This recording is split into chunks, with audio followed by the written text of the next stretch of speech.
Cette année, l'arme des transmissions fête ses 70 ans.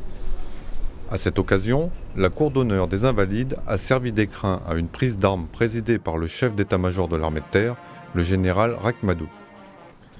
En présence de l'ensemble des drapeaux et fanions des unités des transmissions, le CEMAT a décoré plusieurs transmetteurs avant de s'adresser aux plus de 1000 militaires présents.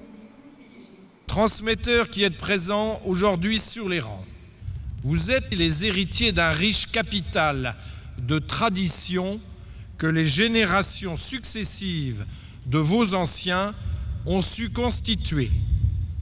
Après 70 ans d'existence, les transmissions restent l'arme indispensable à l'exercice du commandement, notamment en opération.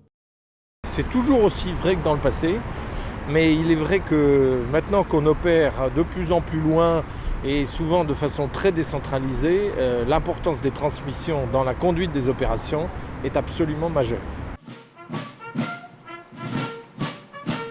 Dans l'après-midi, 2 autres cérémonies se sont déroulées, présidées cette fois par le général Bazin, directeur central des réseaux d'infrastructures et des systèmes d'information. La première sur la stèle du général Ferrier, créateur de la radiotélégraphie militaire, au pied de la tour Eiffel, qui l'a permis de sauver de la destruction. Je crois que c'est important parce qu'il faut garder de la tradition dans notre métier.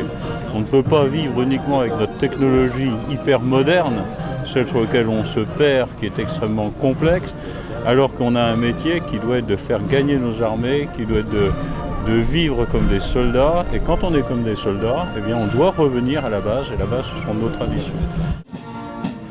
Pour conclure cette journée, le ravivage de la flamme du soldat inconnu a eu lieu sous l'Arc de Triomphe, en hommage aux transmetteurs morts pour la France.